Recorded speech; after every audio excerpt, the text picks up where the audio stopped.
Carlos Salinas de Gortari, nacido el 3 de abril de 1948 en la Ciudad de México, es recordado como una de las figuras más polémicas de la política del país.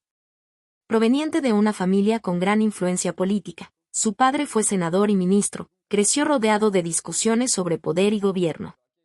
Desde joven mostró interés por la vida pública y buscó una formación académica sólida. Se graduó en Economía por la UNAM y continuó sus estudios en Harvard, donde obtuvo títulos en Administración Pública y Economía Política. Al regresar a México en la década de 1970, comenzó su carrera en el sector público y pronto se destacó entre los llamados tecnócratas del PRI. Jóvenes políticos con formación técnica y una visión modernizadora.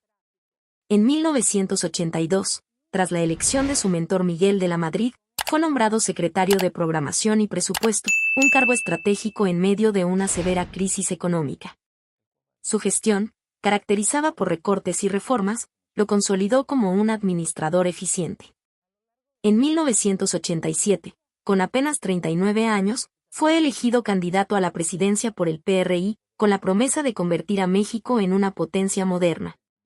Sin embargo, las elecciones de 1988 quedaron marcadas por denuncias de fraude. Durante el conteo de votos, una falla en el sistema interrumpió el proceso justo cuando su principal oponente, Cuauhtémoc Cárdenas, lideraba los resultados. Cuando el sistema se restableció, Salinas apareció como ganador, lo que generó sospechas y críticas que lo acompañaron durante todo su mandato. A pesar de haber impulsado profundas reformas económicas entre 1988 y 1994, su gobierno estuvo manchado por escándalos, corrupción y acusaciones de desvío de grandes cantidades de dinero público. Hoy, a los 77 años, el nombre de Salinas sigue generando debate, y su legado permanece envuelto en controversias y secretos. En las elecciones mexicanas de 1988, Carlos Salinas de Gortari fue declarado ganador con el 50,36% de los votos, mientras que Cuauhtémoc Cárdenas obtuvo el 31,12%.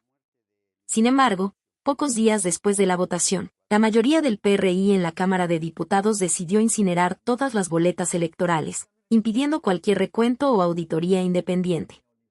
Esta acción provocó una fuerte reacción popular y manifestaciones en varias ciudades del país. Cárdenas se negó a aceptar el resultado y pasó a encabezar protestas. Observadores internacionales también manifestaron dudas sobre la transparencia del proceso. El escritor Octavio Paz resumió la indignación general al afirmar que el nuevo gobierno nacía con su legitimidad en entredicho. Ante las acusaciones, Salinas adoptó una postura ambigua. Por un lado, defendía la legalidad de su victoria. Por otro, reconocía la necesidad de ganar legitimidad a través de su gestión presidencial. En su discurso de toma de posesión, prometió modernizar México y combatir las prácticas autoritarias, pero muchos ciudadanos recibieron estas promesas con escepticismo. A pesar de un inicio de gobierno con cierta aprobación, impulsado por reformas económicas y programas sociales, las sospechas sobre las elecciones de 1988 nunca se disiparon, alimentando un clima de desconfianza y anticipando futuras crisis políticas. El periodo de gobierno de Salinas, 1988 a 1994, estuvo marcado por profundas transformaciones económicas, pero también por episodios violentos que involucraron a figuras políticas de alto perfil, lo cual aumentó la sensación de inestabilidad. En 1989, Manuel Cloutier, excandidato del PAN y fuerte crítico del proceso electoral de 1988, falleció en un accidente automovilístico que muchos consideraron sospechoso. La conexión indirecta de Cloutier con la familia Salinas intensificó los rumores. El episodio más impactante ocurrió el 23 de marzo de 1994, cuando Luis Donaldo Colosio, candidato oficial del PRI a la presidencia, fue asesinado durante un mitin en Tijuana. El autor de los disparos fue detenido en el acto, pero las investigaciones sobre los verdaderos responsables y las posibles motivaciones políticas siguen siendo motivo de controversia. Colosio había expresado críticas públicas al gobierno de Salinas, lo que fortaleció las sospechas de un posible complot interno. Meses después, en septiembre, Francisco Ruiz Massieu, secretario general del PRI y excuñado del presidente, también fue asesinado a tiros.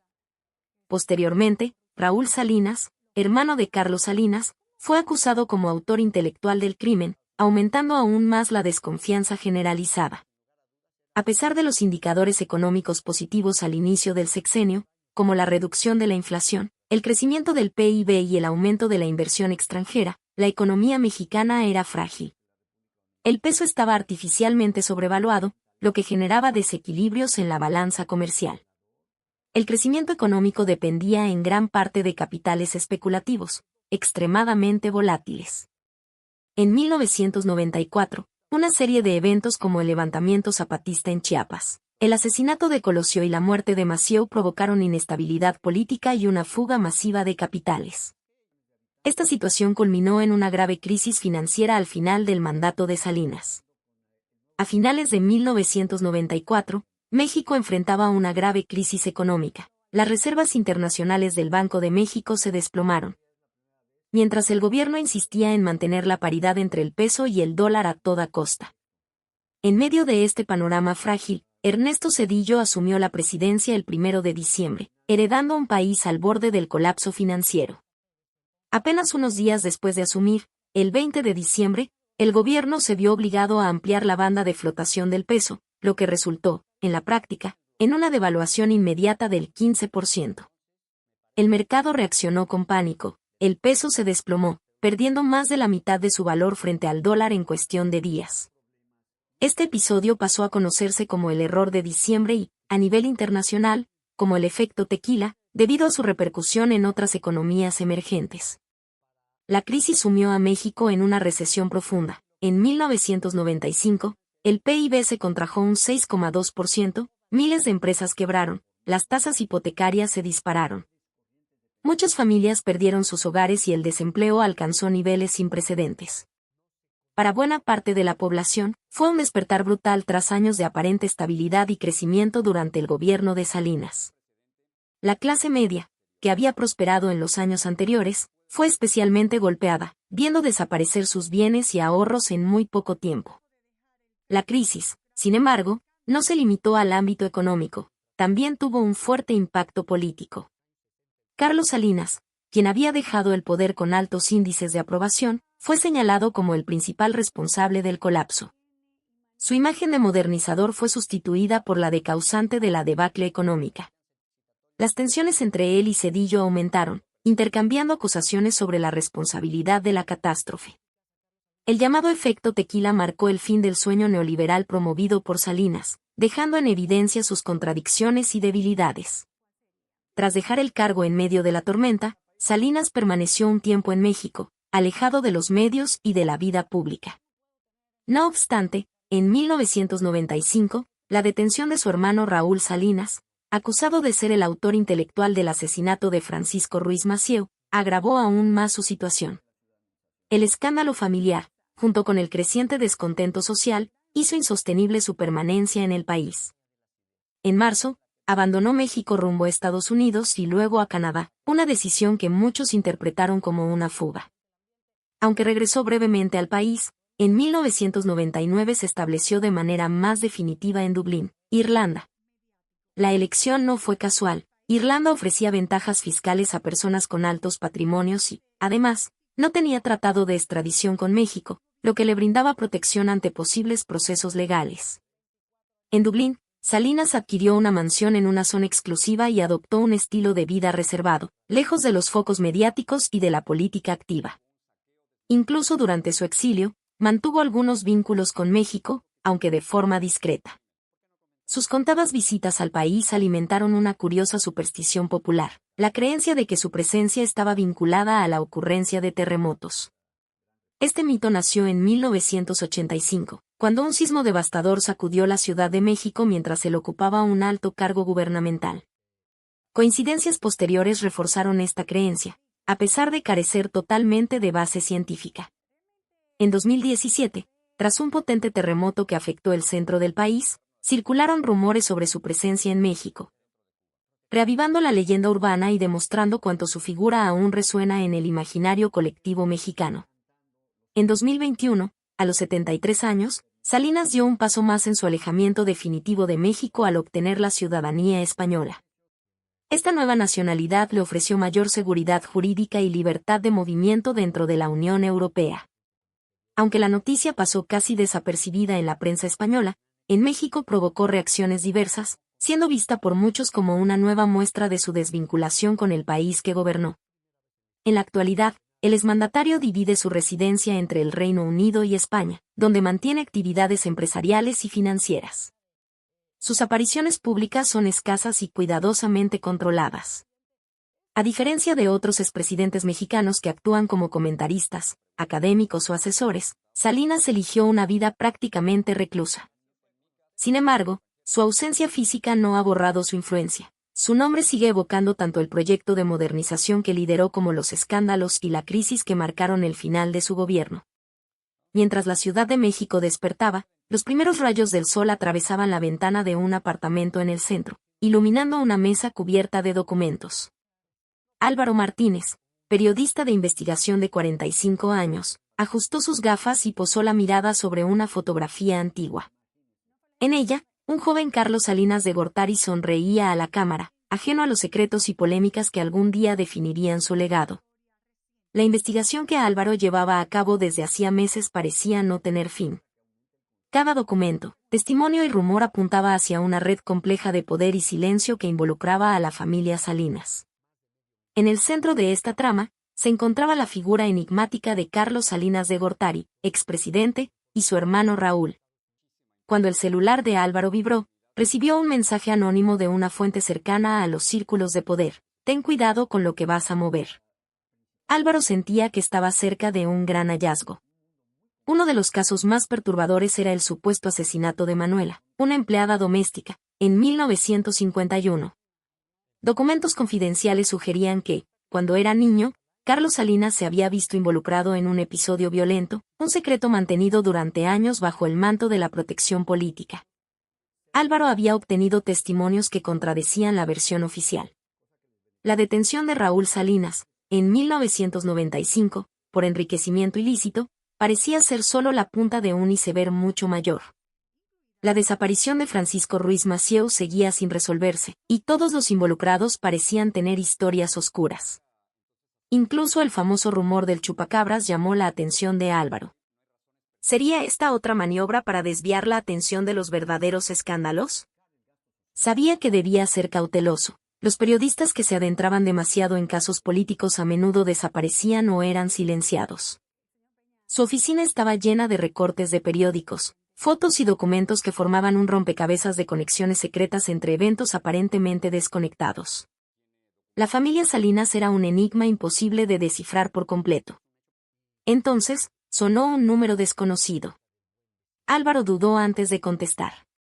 Una voz susurró: lo que realmente sucedió en esa casa en 1951 podría cambiar todo lo que crees saber. La investigación estaba lejos de concluir. Cada paso lo llevaba más profundo en un mundo de secretos y manipulaciones.